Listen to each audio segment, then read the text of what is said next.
Today is Newcomer. Recovery happens over time, not overnight. And we have two speakers. And the first speaker is a brother I met some time ago. He's from the Columbia area. You know, he's been a power of example for me and not even know it. You know, I got to tell you that he's a student of the literature. You know, and not only does he work steps, you can see evidence that he lives steps. And without further ado, I give you Mike M. from Columbia.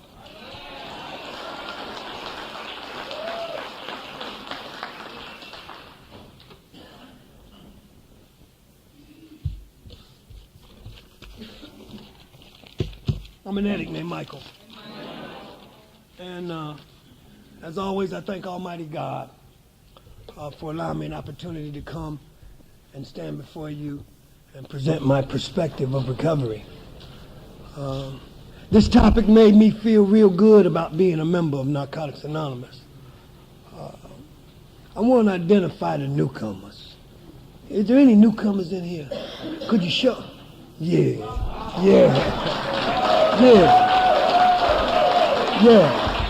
Yeah, like that got me real excited now. Yeah. I'm a product of the literature. I'm gonna read some literature, you know, because it's my responsibility to read the literature, just to let you know that it's in there, what I read. I can quote it because I know it, but my sponsor has me on this thing now because sometimes that intimidates people. So I'm gonna do what my sponsor asked me to do. I'm gonna read it. You know, and if I start quoting it, then I'm sorry. That's just it. All right, this is the green book right here. If you ain't got one, I suggest that you get one. It has helped me tremendously stay connected to the newer member. All right, because our literature says that after you've been clean for a while, a whole new level of denial will make it difficult for you to see the insanity in your life. It defines insanity as a loss of perspective and sense of proportion. That just simply means you start coming in the meeting talking about your job, or talking about your girlfriend, or talking about your boyfriend, or talking about they said and who said and this said, but not giving anybody no hope. See, what I came to do is give the newcomer just a tad of hope. So I share this. On page 110 of the It Works High and Wide, it says that the shared experiences in a meeting are just that, experiences. Said they're not the ultimate answers to the mysteries of life. I need to share that I serve a loving and powerful God. God of my understanding, not to offend anybody. But that God is capable of doing for me what I find impossible to do for myself. So I done this book. I'm going to get it out the way. All right. I'm going to grab the It Works High and Wide Step Working Guide. I was calling it the flat book, and it sounded real cool. Because all my homeboys, you know, they're talking about the flat book, the flat book there. Yeah, it's the flat book. It's the Step Working Guide. It's the It Works High and Wide Step Working Guide. And a group of individuals from the literature got together and under a group conscious and God conscious and said, what shall we name this piece of literature? They said the It Works High and Wide Step Working Guide. So I stopped calling it the flat book and I started calling it what it is. In this book, in most cases, the best way to carry the message is to focus on the newcomer in the room and tell them what's good about recovery in Narcotics Anonymous. We should also keep in mind that sometimes, no matter how long we've been clean, we need to hear the message. And if we sit quietly in a meeting, we have a good chance to do so. Ain't that deep? That's some deep shit, man. All right. I'm going to grab this one here. Let me put it together. I done read it. Oh, Lord, it's falling all apart. Oh, Lord. We'll put this together. I'm almost done. And when I get close, you know how I am. You just do me like that. All right, I need to understand, and I need to express to the newer member of Narcotics Anonymous that I suffer from the disease of addiction. And that disease is a sick psychological or pathological reaction to anything with life-damaging consequences. That's real. That shit is like whoosh, over the top. All right, let me break that down. I said sick psychological, dealing with my thinking. See, when I was on the run, walking fast as hell, all I could think about was a bag. So all I did was use. So all I could think about was a bag. I said, pathological reaction. That just simply means my inability to explain why I keep doing something even against my will.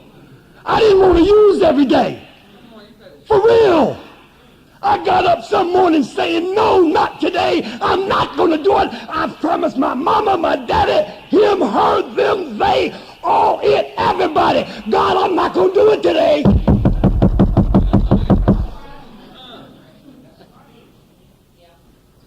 God, I'm not going to do it today.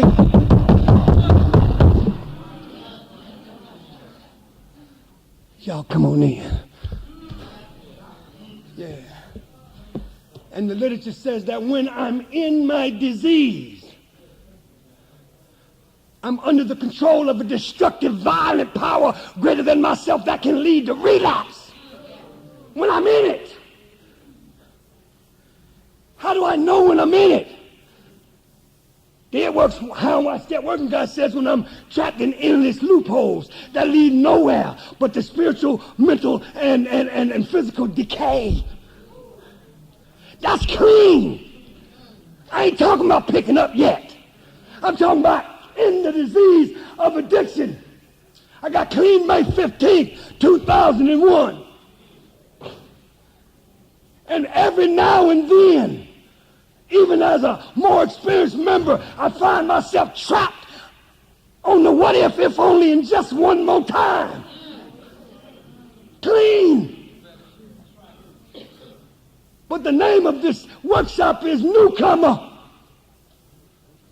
Recovery happens over time, not overnight. I came in here sharing from the gate because I remember when I was walking back and forth, I couldn't even talk no more. Our literature says strange habits and mannerisms. Me and the dope boy had our own communication. Get one.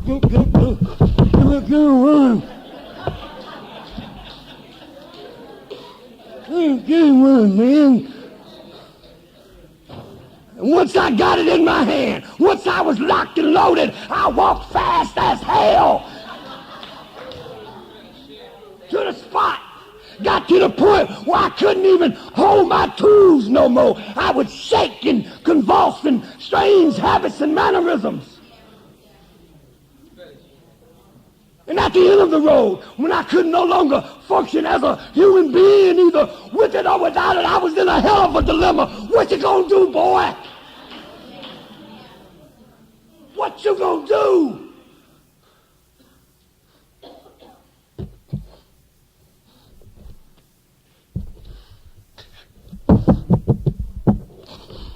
I sat on the porch with a pistol in my goddamn mouth. And I said, I can't live like this no more. And I asked the question, who would cry for me? My people didn't want to be my people no more. I couldn't go to my dad's house. The doors were barred. My sisters was embarrassed. My brother told me he don't have a brother no more. I didn't have anybody to love me no more. I didn't love me no more. And it was on that day. And all I'm trying to do right now is paint a picture for the newcomer who's sitting in the chair, who maybe don't know yet if they're recovering, who we sit around here and gain a lot of clean time and fucking walk right past the goddamn newcomer. I was still there last night at the dance and seen a whole bunch of newcomers over there. They looked like they was excited, but they looked like they was nervous, and that they was like me when I was new. I was afraid to get on the floor. I had never danced clean. Never. Well, let me go up in the dance under the influence of something. God damn it, I'm James fucking Brown.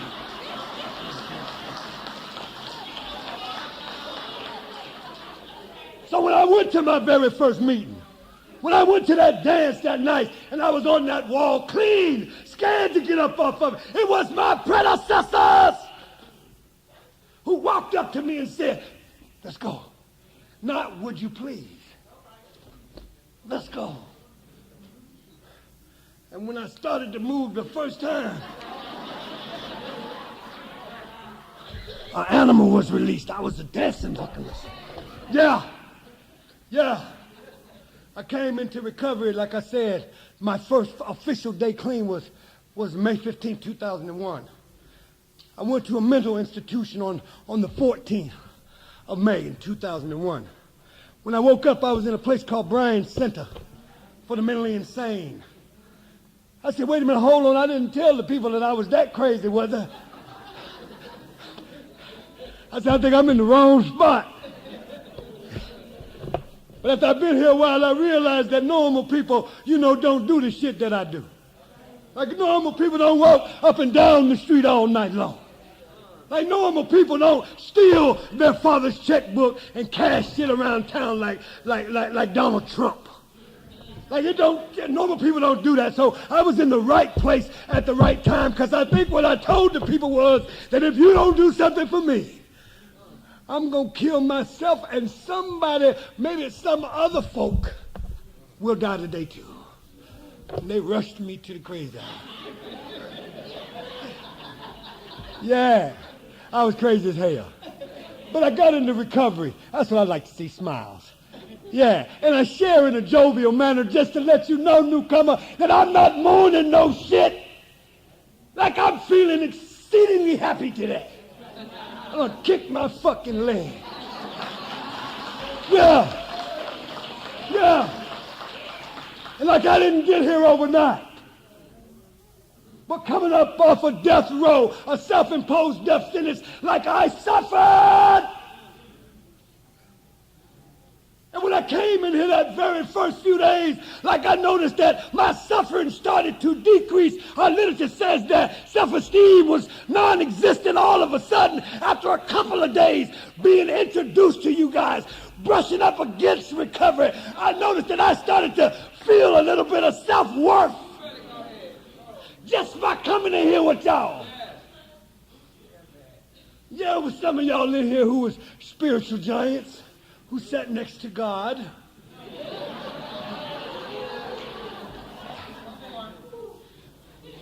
If you feel any pressure, just know you've been pricked. There were some who looked down on me just because. But I've learned, because I've been here a little while and I've done a little work, that even they may have been under the control of that destructive, violent power greater than themselves that can lead to relapse. I talked to an addict the other day from Virginia. And we talked on the phone and we laughed and we talked about how he was suffering and struggling in certain areas. And all I wanted him to understand was that the joy is in the journey, no matter what happens, negative, positive, it don't care. Whatever happens to me, if I don't pick up no dope, I got a chance.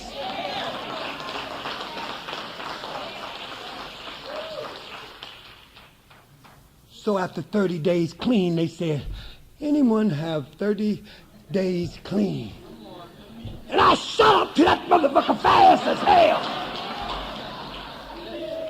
And I held it high, because for the first time in my entire life, since I picked up the very first time, I had 30 whole days without drugs.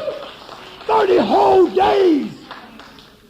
And I danced around like a fucking crazy man. 30 days clean. When I had 59 days clean, I woke up that morning and I couldn't find the right shit to put on, man. I got 60 days today. Topic is Newcomer. Recovery happens over time, not overnight. I had 59 days in a wake up, and I had them woke up. I got 60 today. Shit. And I pressed my shit. And I felt good. And I had been on a job now for 60 days. I had received paychecks and had a little coin in my pocket. I had bought me a matching set of shorts and a shirt out the trunk of one of the addicts who was at a meeting selling shit.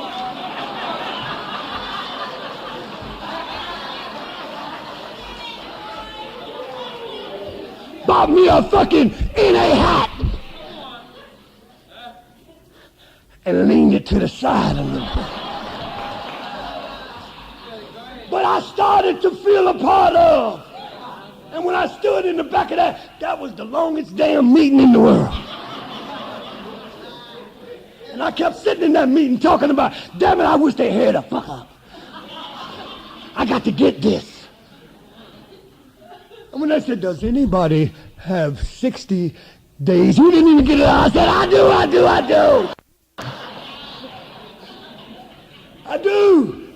And I got that 60 days. I carried that shit. You know how people be carrying them like this right here? Like I was so proud. I had like a string, and my shit was like down to here, because like I wanted you to see it. Like it had me looking kind of crazy, but like I wanted you to ask me, what's that? What's that? Oh, that. I used to be swinging that shit sometimes. Like, oh, that's my 60-day fall. 60 days of what? I got 60 days clean today. Yeah. And boy, when I picked up 90 days, seemed like I was beyond the scope now of the more experienced members who kept calling me a 30-day wonder. I said, that's bullshit. I'm picking up 90. You can't use that on me no more. I got 90 days now. And all of a sudden, something happened to my spirit because I started to even walk differently with 90. I started to recover an active change in my ideas and attitudes. I started to look outside of the paradigm that I had lived in for years. I was starting to see the endless possibilities. Started reading the literature like not every day, got done every time I could. Found shit in there that I identified with and sunk it into my spirit. That's those literature quotas. I didn't read that shit at one time. I read it many a nights. Because my story is I got clean right next to the crack house. Right next door.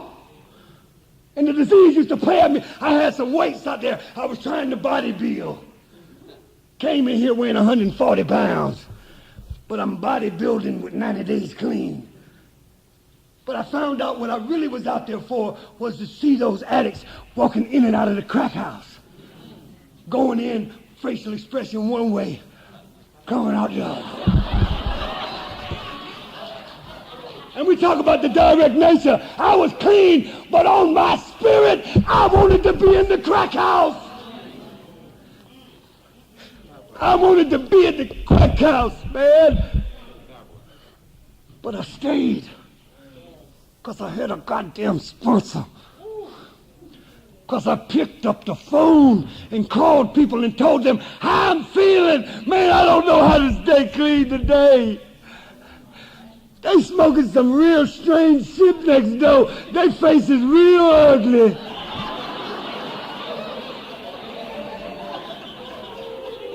And my sponsor said, I'll be there in a second. Not on the phone telling me this and that. I'll be there in a second. And then when he came, he said, I need you to call me every day. And I said, okay, I'll call you. Okay. I started to recover. And things started to get good for me. And all of a sudden, people saw something in me. Remember, the topic is recovery happens over time, not overnight. And our literature says understanding these traditions comes slowly over a period of time. We pick up information as we talk to members and visit various groups. It usually isn't until we get involved with service that someone points out that person to recovery. Depends on their unity. So that told me I needed to start helping somebody for nothing. I wanted to help somebody, so I went out looking for them. Janet, do you need some help? Can I help you? Because I found out that the more I offered myself of service, the less I thought about that destructive, violent.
Wonderful things have happened to me as a result of my participation in Narcotics Anonymous. Wonderful things are happening to me. God damn it.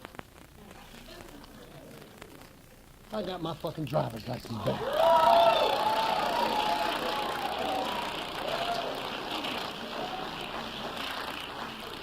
I had 3 years clean. I went got a lawyer and did all the things my sponsor asked me to do. We're standing before the judge. They're looking at my driving record. They told me, Mr. Morris, your driving record in South Carolina says suspended indefinitely. Oh, my sponsor told me from the gate to get a dictionary. I had a dictionary in my pocket because I want to make sure I know what the fuck shit mean. I looked up indefinite. It says forever. I said, hold on now. Wait a minute. I didn't kill nobody. But the state of South Carolina, after 9 DUSs, that's 9 driving under suspension, a couple of DUIs, that's driving under the influence, a couple of those, a habitual offender, they said they tagged me like, never, no more motherfucker, you worse than a drunk. When the dope goes, then the addict works the program. Wonderful things happen. Lost dreams awaken and new possibilities arise. And I didn't even call them. God, of my understanding, had someone call me. I said, Mr. Morris, we need to see you down here at the driving place. And I hauled ass down there. Now, I'm going to tell you, I didn't catch the bus. I was defiant as hell. I was driving the motherfucker like I had 5 licenses. With multiple driving under suspensions, with a threat from a judge saying that if you come back one more time, Mr. Morris, you will be in the penitentiary sharing with a murderer. That what you in here for? Man, I killed 7 motherfuckers. What you in here for? Driving. But on that day, they told me that, yes, you can, Mike. We're going to rescind that. Some people had written to people and talked about me. Talked about my new role in society. Talking about me stepping outside of the paradigm of active addiction into a wonderful, marvelous light of recovery. Told me that guy that says is on that paper, we don't know that fella. But the fella we know is willing to go that extra mile. He's willing to stay on the phone one extra second. He's willing to help a recovered addict stay clean 1 minute. He's willing to do it for nothing. And they gave me my driver's license.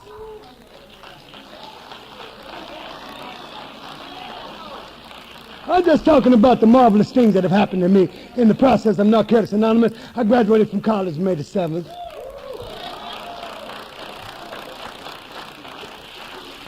I'm a practicing social worker, okay? I get an opportunity to help people outside of the rooms of Narcotics Anonymous empower them to do things for themselves. See, that's what we doing here, Newcomer. We empower you to make decisions. Because in the end, my sponsor always tells me, in the end, Mike, the decision will be yours. No matter how much step work you got, no matter how much praying you got in you, that in the end, when a decision is made, you'll make it. And what I'm trying to guide you to is guide you to making more right decisions than wrong. Our literature says we grow through pain in recovery. And pain gives me an opportunity to experience the endless possibilities of this program called Narcotics Anonymous through step work. I have a working knowledge of the 12 steps and have had that spiritual awakening that comes as a result of the step work. I know that the 12th step says that we may often say that we're grateful to have this program. Gives us a way to cope with life on life terms. And after we've been clean for a while, we may realize that the principles of Narcotics Anonymous are totally universal. They could probably change the world if everybody practiced them. We may start to wonder why we don't open up the rules of NA to all those who have any kind of problem. But as I've learned from my predecessors, having a single purpose is probably one of the most effective ways of ensuring that the opportunity will remain for an addict to receive the identification he or she needs. If NA tried to be all things to all people, there's an addict in here, y'all, who might have walked through that door only wanting to know how to stop using drugs and not be able to find anybody who knew. Thank y'all for letting me share.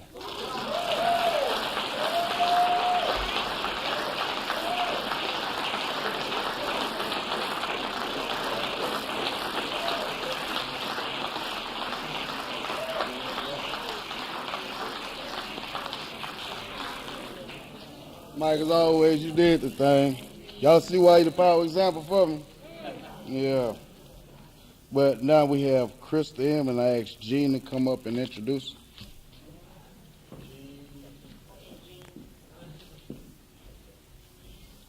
Hi, family. My name is Jean, and I'm an addict. First, I'd quickly like to thank the Myrtle Beach area for providing such a spirit of unity that we can all come together as one and enjoy recovery.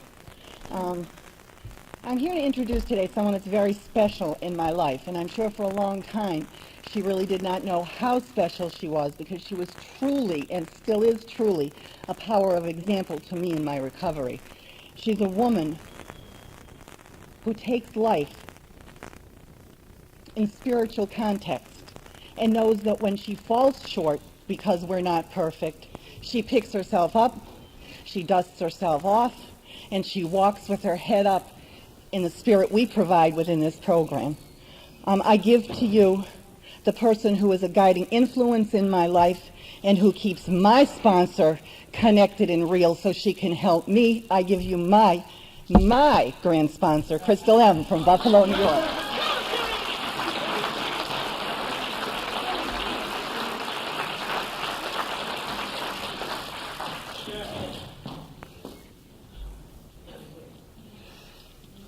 Hi, family. I'm addict. My name is Krista, and I'm grateful to be here at another Narcotics Anonymous meeting.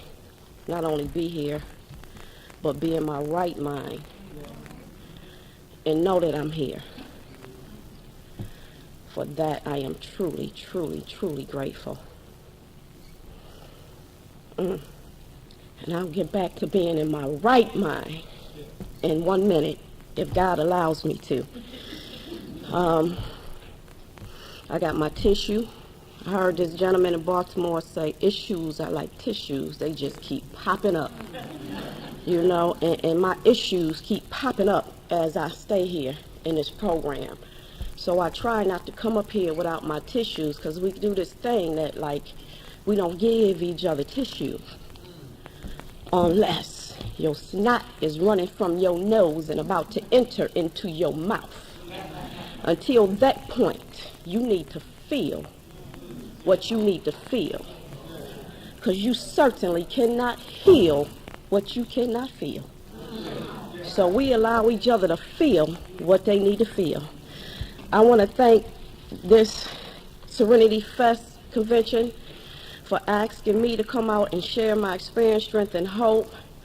I want to thank my friends near and far for being supportive of me. Y'all just don't know what it means to me. You know, I love to be on the road, and I love to take people with me, and on a lot of occasions I take some hostages. And they know when we on the road, they are a hostage at some point in time. And sometimes they okay with it, and sometimes they not. And they let me know when they not, you know. So, you know, this is an honest program, right? Okay, so y'all don't mind if I get, like, honest. Okay. I want to thank Michael for sharing. And when I came in the room, Mike was in here. I thought he was about to, like, start the meeting. Mike was ready to share. I think they had to tell Mike to sit down. I was like, shit, his ass on fire and he ain't even started yet. You know what I'm saying? I was like, and I'm sitting there saying, please don't call me up first, because I don't like to change people's program, but I was going to, like, humbly say, y'all might want to let him share first. Because Mike had me over there nervous as hell. You know, he did. I was like, shit, I ain't going up there, and you know, he had been up here for 20 minutes already, I know. I'm not getting ready to get inside of that space right there. You know, and I don't know about y'all, but I'm going to tell y'all something about me. I'm a crybaby. I'm a crybaby. I'm a crybaby. And I have caught the spirit of this Serenity Fest. Every meeting I go into, I've been sitting over there crying.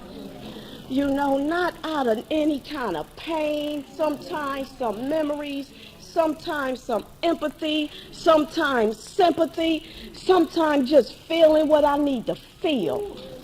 You know, just having compassion and understanding the true spirit of one addict, the therapeutic value, the heart to heart, being connected. I don't even have to know your name and I can feel your spirit. For the newcomer, this workshop is for you. And I'm the right one for you. The topic is newcomer. Recovery happens over time, not overnight. So there were some things that they suggested when I came to this program. They told me to get a sponsor, get a home group, get involved with the program of Narcotics Anonymous. They told me go to 90 meetings in 90 days, spend the whole 90 minutes in the meeting. They told me not to go to the bathroom. At the time I smoked cigarettes, they told me do not go outside and smoke a cigarette. You sit here in this seat and don't you fucking move. And I sat in that seat and I didn't fucking move. I didn't move from the front to the back. When they say if you can't hear, come to the front, I didn't have the ability to come to the front of the meeting. I was too ashamed. I was too embarrassed to walk through all of you to get to the front of the meeting.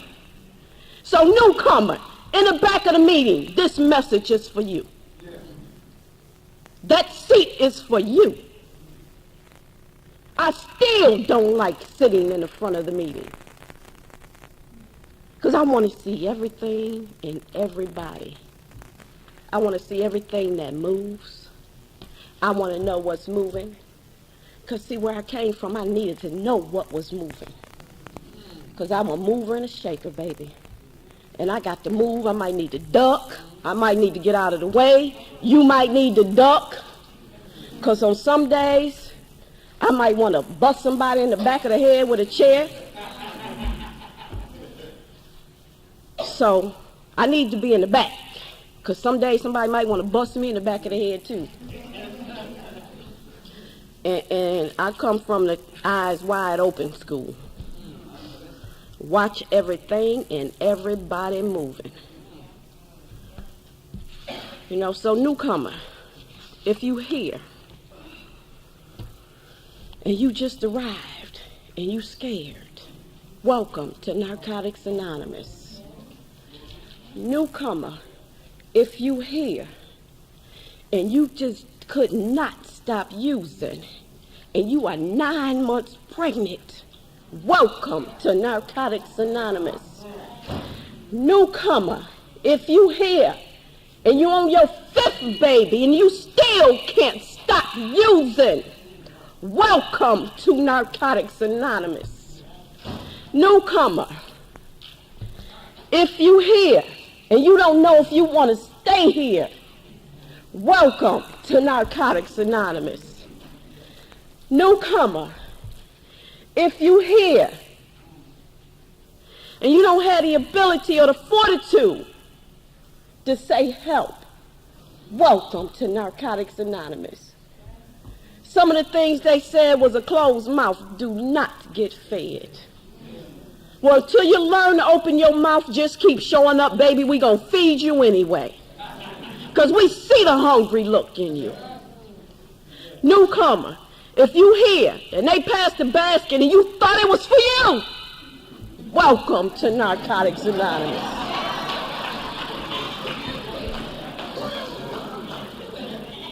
Newcomer, if you here and you in your first Narcotics Anonymous meeting, you can't wait till it get over because you think you getting ready to go cop. You got that hot pocket. You just been robbed. Welcome to Narcotics Anonymous. So, they talks about some tools here in the program of Narcotics Anonymous. They told me there are some tools here, you know, and I like to think I'm like a handy woman sometime. You know, and I like to get my little tool belt every now and then and again. You know, I like to crawl up under the basements and look at pipes and look up under cars and think I could put a transmission in and don't know jack about a transmission. But I like to support my mate. So I'll crawl up under there like I know exactly what he want. When he asks for the tool, I'll grab something and say, is this it? And he'll look at me and say, no, that one. I just told you. And I'll say, okay, I got it. And I'll grab another one. So, newcomer, some of the tools we got around here is called Who's an Addict.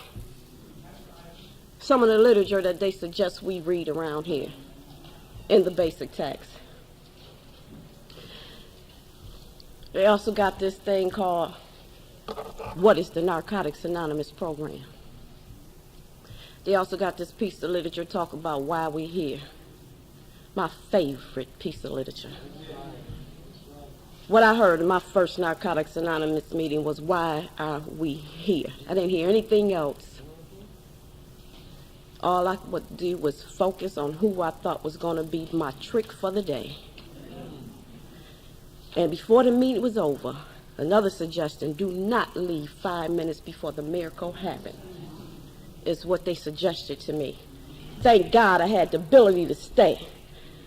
With those fresh $8 $20 bills in my pocket, my sister came home from New York, from her marvelous, wonderful job, and she came to see her baby sister, and she thought her baby sister was in need of something, and I was, but what she was given was not what I needed. She gave me 8 fresh $20 bills. I not only had my children, I had her children, I had my sister's children. See, I had a good inabilities to accept personal recovery. I was actually creating my own problems through my own inabilities. But see, my family thought I had some abilities. So they always wanted me to keep their kids. One of the things that my father instilled in me when I had my first child was, you take care of that child. That's your baby. My parents didn't do all that. That's your child. You take care of it. You clothe them. And you make sure they look better than you. All I heard was, when I was using, was make sure they eat. Those morals and values he told me didn't mean jack anymore. So my family knew that I would feed their children. They had the store around the corner. You could get a 5-pound bag of potatoes. It cost 99 cents. You could get 2 packs of hot dogs. It was $2.49. That's what my children ate. Oh, box of oatmeal. Get the big box. It'll last you almost a week. That's what they ate every day, all day. My fourth youngest son said to my oldest son one day, Mom, he was talking to us. He said, remember, he used to love hot dogs. I don't fucking buy hot dogs at all today. I said he didn't love hot dogs. That was all he had to eat. You need to know that. This stuff that you have right here is a privilege. Okay? Because that was all he had. And he knew that was all he had. He didn't like hot dogs that much. He just needed his stomach to stop meeting his back. So,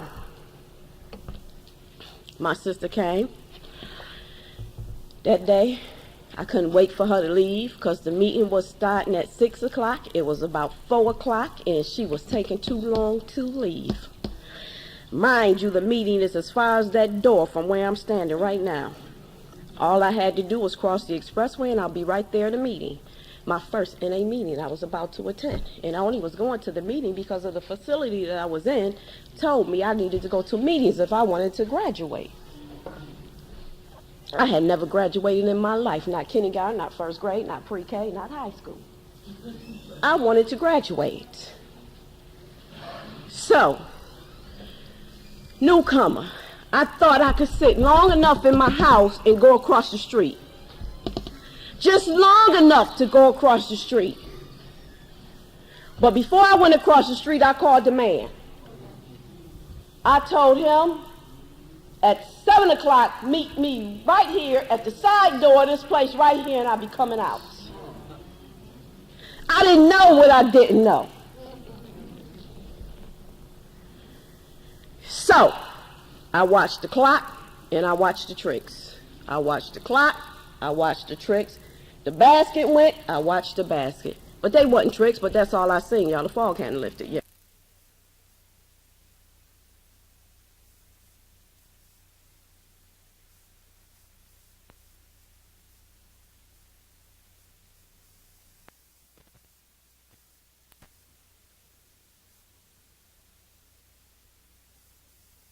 At 7 o'clock, somebody said, sit down.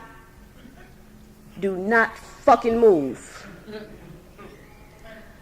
I sat there shaking, but I didn't fucking move. Somebody else said, because they asked you, is this your first NA meeting, please raise your hand in the beginning of the meeting. So I raised my hand in the beginning of the meeting, and the meeting took place. Somebody else said, do not leave 5 minutes before the miracle happens. I did not leave 5 minutes before the miracle happened. At 7:30, the meeting was over. The dope man was gone. Because I didn't fucking move. I went home. The gentleman that shared about why are we here, and I went to him afterwards and asked him where did he get that book, because I had known where the library was, knew where it was all my life. Lived around the corner from it.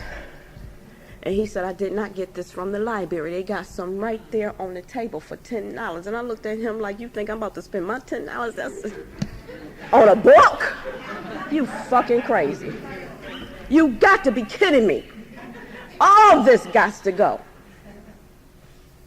But what happened was he had already got the book, had all the women in the meeting sign the book, and they gave me the book in the meeting. So me and the basic text went home. And it said, if you find this book, please do yourself a favor, open it up and read it.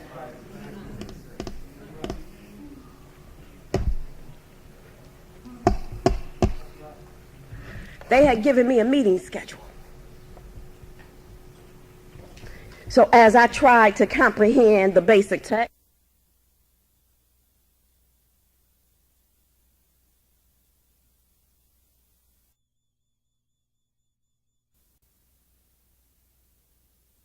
Today is Newcomer. Recovery happens over time, not overnight. and we have two speakers. And the first speaker is a brother I met some time ago. He's from the Columbia area. You know, he's been a power of example for me and not even know it. You know, I got to tell you that he's a student of the literature. You know, and not only does he work steps, you can see evidence that he lives steps. And without further ado, I give you Mike M. from Columbia.